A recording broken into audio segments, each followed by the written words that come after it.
Good morning mga ka-Jules. Hanggang ngayon, di pa napupuno yung sinasakyan kong jeep. Wala pa pati yung driver ato. Andun, nanonood pa ata ng pelikula, no? Ayan. So, yung kasama ko dito na kumakain, nandito pa, oh. Ayan. Lugi ako, wala akong pagkain, siya mayroon.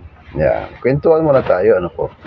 So, ang kwento ko yung noon, yung kababayan ko, yung kabarangay ko, namamasada na ano yon ng tricycle. Ay nagkataon na yung sakay niya ay biyahing barangay galing bayan tapos pupunta ng barangay. Napansin niya dahil kulang yung pera niya, ang bayad noon is 5 pesos. So pag 5 pesos yung dala mo at ay 10 pesos pala, tapos ang dala niya ay 5 pesos. So ngayon, yung 5 pesos niya, siyempre pag inabot niya sa driver ay kulang ng 5 pesos. Kaya sabi niya, paano ako makakalusot nito, sabi niya. Kaya ang ginawa niya, napansin niya yung driver duling.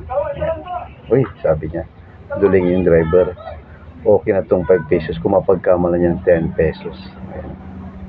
So binigay niya, yung bababa na, ito po yung bayad ko, sabi niya. Di kinuha nung driver. Hindi na umimik. Ay, nakalusot yung 5 pesos ko. Napagkamalan niyang 10 pesos kasi duling na yung driver. Mamaya pa ya, nakalayo ng konti. Tinawag yung babae ng driver, sabi niya. Miss, sabi niya. O bakit po, sabi niya. Nagbayad naman na ako, sabi niya. Oo nga, nagbayad ka para sa'yo.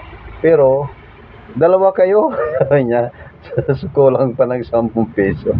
Kulang pa ng 10 peso kasi yung driver duling nga, kaya napagkamala yung dalawa din sila. Kaya kwentong duling lang po yun. May kilala ka rin duling? Ay, kilala ka rin duling? Ayun. So, siya naman may kilala kong duling. Ito hindi naman natin nilala yung duling. Kwentong duling lang.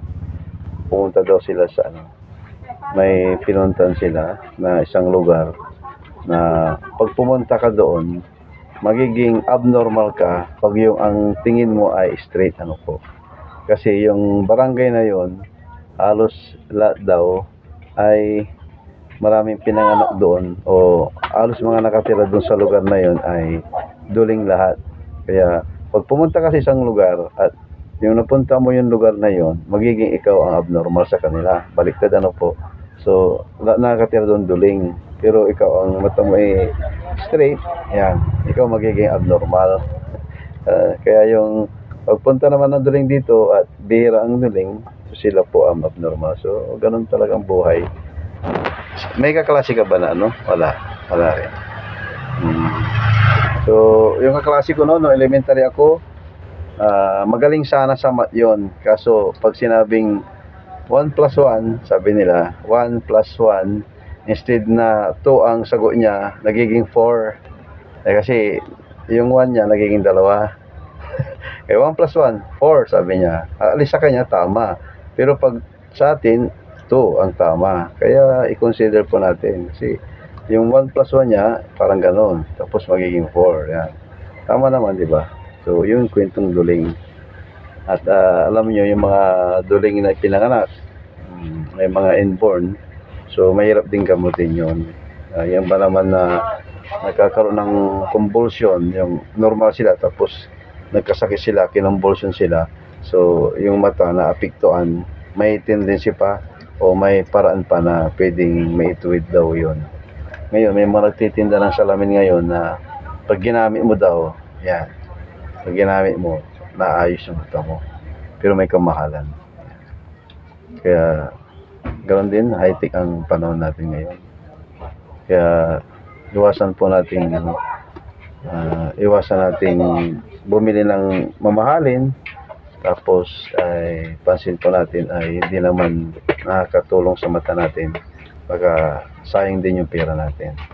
Kaya yung mga nag-iinganyo, kung tama lang naman or totoo naman siya, why not, hindi natin itry, ano po. So ingat-ingat po sa mga ganong style ng mga nagtitinda. At yun, yung mga kaibigan natin na may kapansanan sa paningin at alam natin na yun ay hindi naman nila kagustuhan, So, huwag natin silang ulitin. So, ito yung kwento-kwento lang po. So, bye-bye. Yan lang po.